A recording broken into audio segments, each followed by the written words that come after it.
Assalamualaikum warahmatullahi wabarakatuh. Perkenalkan, nama saya Rizky Kusumaningrum dengan 3 digit NIM terakhir 057 dari Program Studi Teknologi Rekayasa Otomasi Sekolah Vokasi Universitas Diponegoro. Di sini kita akan belajar mengenai FTOS Middle. Untuk pengertiannya, FTOS Middleware adalah perangkat lunak tambahan yang berjalan di atas FTOS atau Real Time Operating System dan menyediakan berbagai layanan atau fitur siap pakai untuk mempermudah pengembangan aplikasi embedded.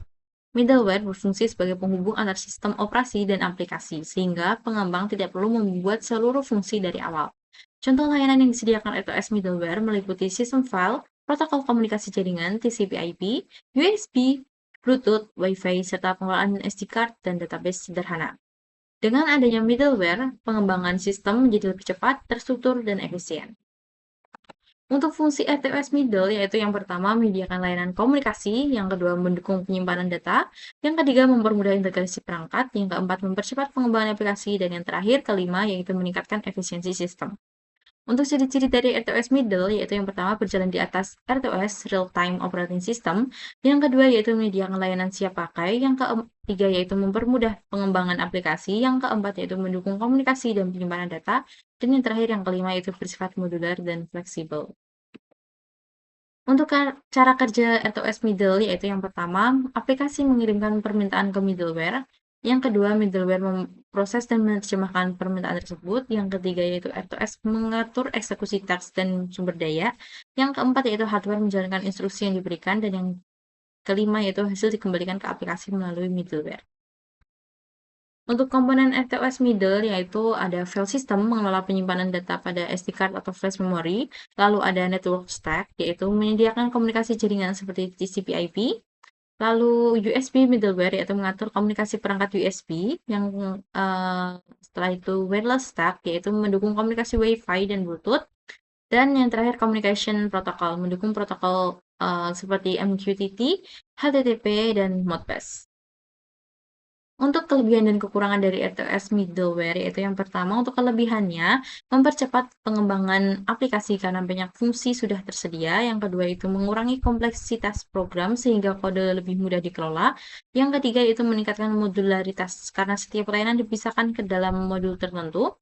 Yang keempat yaitu memudahkan integrasi perangkat seperti SD card, USB, Wi-Fi, dan Internet. Dan yang kelima yaitu meningkatkan keadilan sistem karena middleware umumnya telah diuji dan dioptimalkan. Di samping itu, ada kekurangan tersendiri, yaitu yang pertama membutuhkan memori atau RAM dan flash lebih besar, yang kedua yaitu menambah kompleksitas konfigurasi sistem, yang ketiga yaitu dapat meningkatkan penggunaan CPU jika banyak layanan dijalankan bersamaan, dan yang keempat yaitu beberapa middleware bersifat khusus untuk platform atau RTOS tertentu. Lalu kita masuk pada RTOS Middle pada ESP32.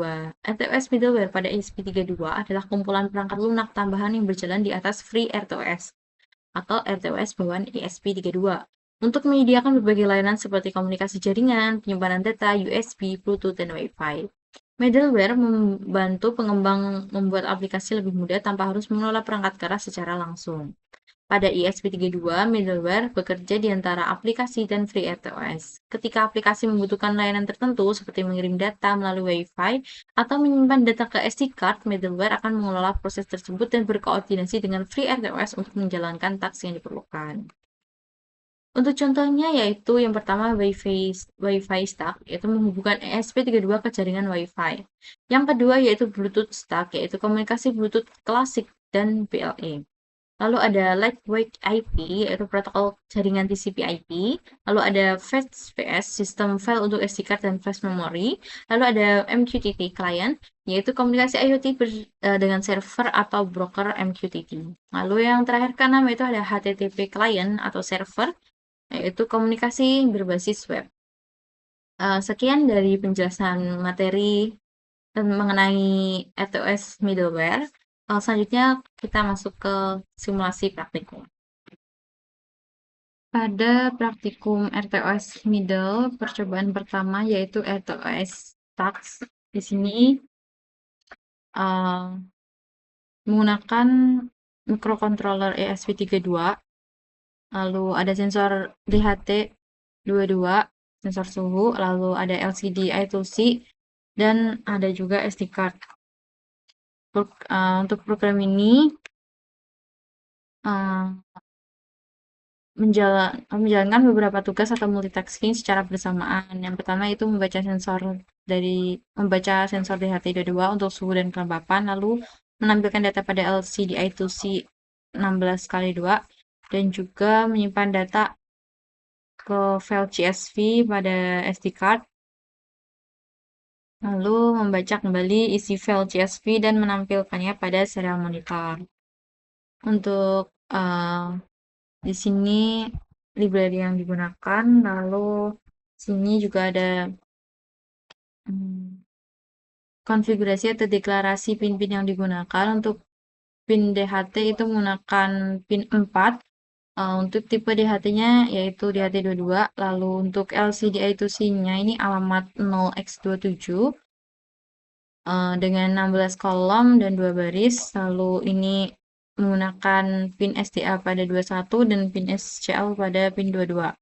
Lalu untuk SD card SPI di sini menggunakan pin 19 untuk MISO, pin 23 untuk MOSI, pin 18 untuk SCK, dan pin 5 untuk CS.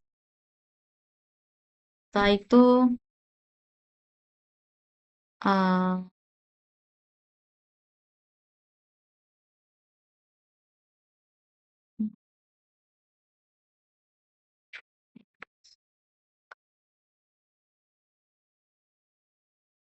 ini inisialisasi SD card. Di sini bertugas untuk mengaktifkan komunikasi SPI, lalu memeriksa SD card itu terdeteksi atau tidak, lalu untuk menampilkan status pada LCD dan serial monitor, serta menampilkan kapasitas SD card. Lalu ada task pertama yaitu membaca sensor DHT22 dengan uh, prioritas 3 atau tertinggi. Jadi tugasnya ini membaca suhu, kelembapan, dan menyimpan hasil ke variabel global. Ada temperatur dan juga hmm, kelembapan atau humidity. Lalu menampilkannya pada serial monitor. Menampilkannya pada serial monitor ini. Jadi untuk temperatur ditampilkan untuk nilai derajat Celcius dan humidity-nya yaitu kelembapan ditampilkan dalam presentase. Jika sensor ini gagal membaca, maka tampilannya itu failed to read DHT22. Setelah itu masuk ke task kedua yaitu menyimpan data ke CSV. Ini prioritas kedua atau prioritas sedang. Di sini dieksekusi setiap 3000 milisecond atau 3 detik. Lalu ya tugasnya itu membuka file, dari CSV, lalu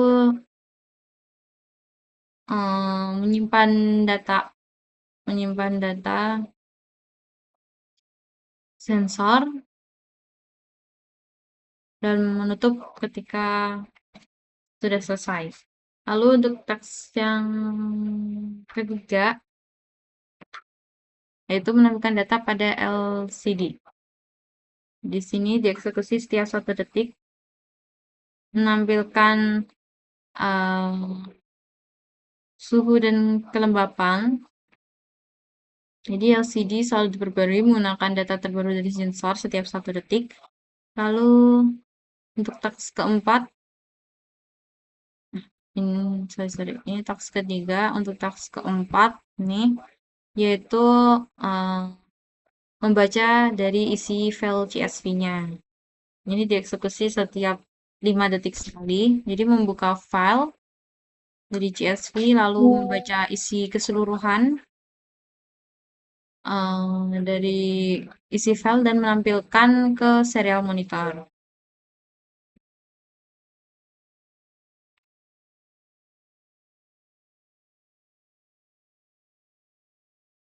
Jadi program ini merupakan sistem monitoring suhu dan kelembapan menggunakan ESP32 dan FreeRTOS middle. Lalu sensor di HT ini, dua-dua ini dibaca secara periodik, lalu hasilnya ditampilkan pada LCD I2C dan disimpan ke SD card dalam format CSV.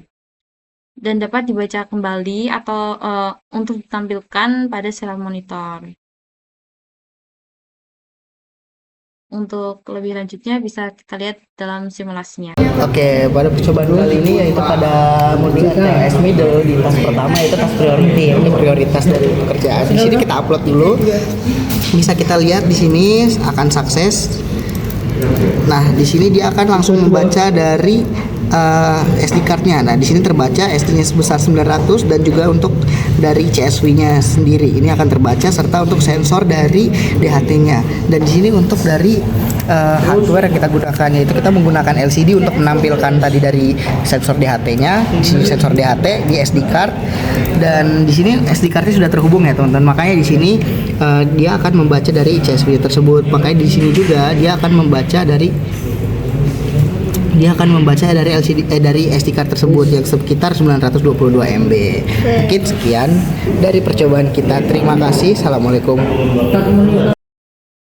Pada praktikum RTOS middle, pada percobaan kedua, di sini ada interrupt.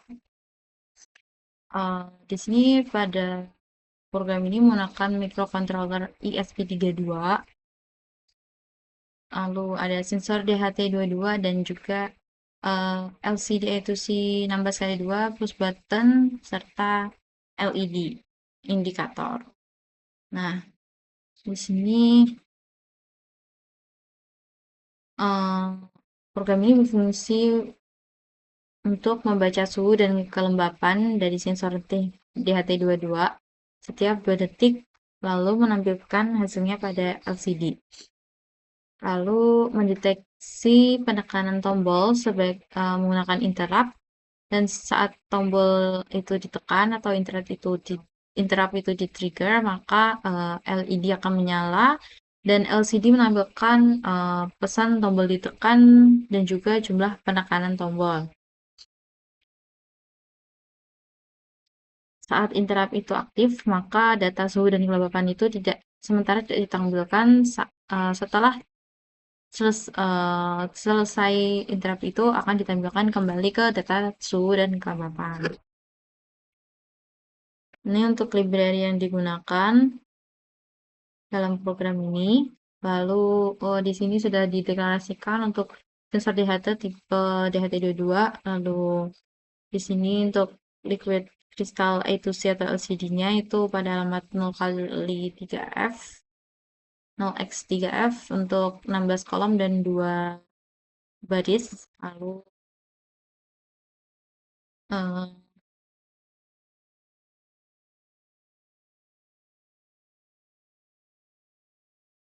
untuk penjelasan singkat dari library yang digunakan untuk Arduino.h ini, fungsi dasar dari ESP32, lalu ada where.h ini komunikasi I2C, lalu liquid crystal ini untuk mengontrol LCD I2C, lalu DHT22 ini digunakan untuk membaca sensor DHT22, lalu config ini untuk menyimpan konfigurasi pin. Ini tadi sudah untuk deklarasi atau define dari tipe dari sensor DHT dan juga liquid crystal I2C-nya. Lalu untuk ke variabel global di sini ini menandakan bahwa tombol itu ditekan atau tidak. Lalu di sini untuk menghitung jumlah dari interrupt yang terjadi. Di sini. Ini untuk menghitung interrupt yang terjadi. Lalu di sini untuk di bounce tombol. Selanjutnya untuk interrupt service routine atau ISR di sini fungsi ini tuh dijalankan ketika tombol ini ditekan atau interrupt ini ke trigger. Lalu debounce ini mencegah pembacaan tombol berulang akibat bouncing. Jika tombol ini ditekan berkali-kali dalam satu waktu kurang dari 300 milisecond, maka interrupt ini diabaikan. Untuk selanjutnya set flag itu um, memberitahu task lain bahwa tombol itu ditekan. Lalu ada counter,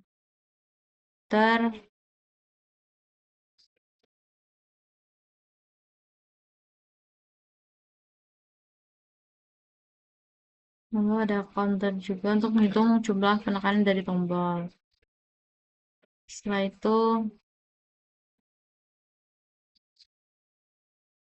hmm,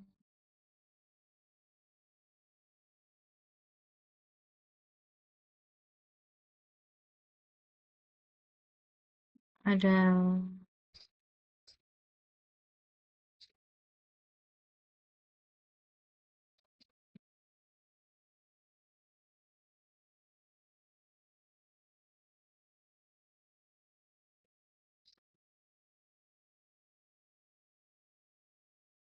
ada untuk penyimpanan waktu terakhir itu last interrupt time.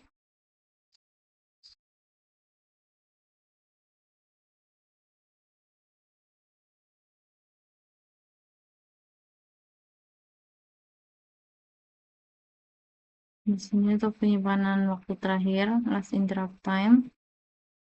Lalu ada juga untuk di sini task DHT dua-duanya. Di sini task ini berjalan terus-menerus untuk membaca sensor.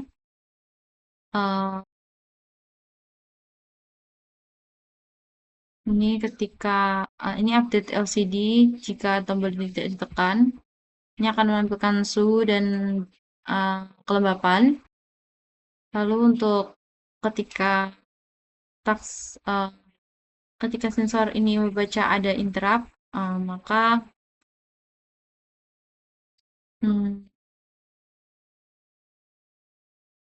untuk task interrupt-nya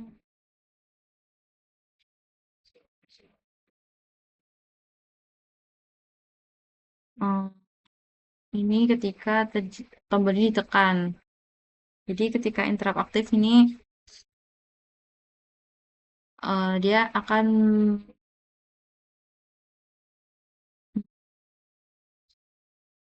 menyalakan LED. Menyalakan LED dan juga mengirimkan pesan ke serial monitor button interrupt. Lalu button preset dan juga di sini untuk tampilan LED-nya itu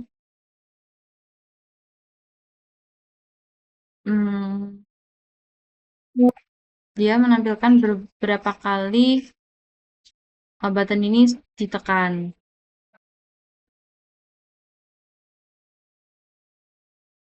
Seperti itu. Lalu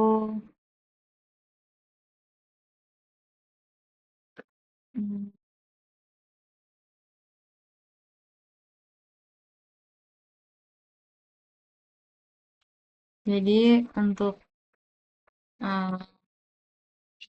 kesimpulan dari program percobaan kedua ini untuk interrupt ini, jadi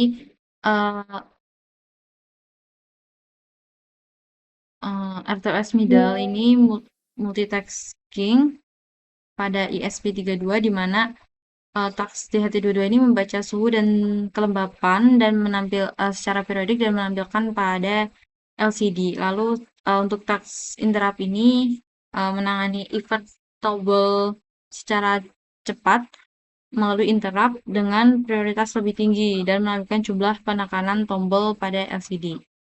Bisa lebih jelasnya kita lihat dalam simulasi. Oke, pada percobaan kali ini yaitu menggunakan RTOS Interrupt. Di sini kita untuk komponennya kita menggunakan LCD I2C, sensor DHT22 dan juga LED dan juga push button sebagai fungsi interruptnya. Di sini dia memulai start lalu akan mendeteksi dari sinyal dari DHT-nya ini tersendiri. Seperti bisa kita lihat pada serial monitor.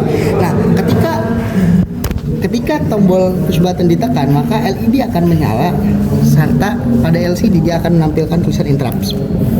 Nah, button di press dan dia akan menghentikan sistem ataupun program secara sementara gitu. Dia akan menghentikan sementara. Nah, ketika diklik dia akan menyala seperti itu, dan di push button dia akan mendeteksi berapa kali kita sudah menekan dari fungsi interrupt itu sendiri. Nah, kita udah mencet 4 kali, kalau kita klik lagi dia terdeteksi 5 kali. Seperti itu. Sekian dari saya, terima kasih. Wassalamualaikum warahmatullahi wabarakatuh.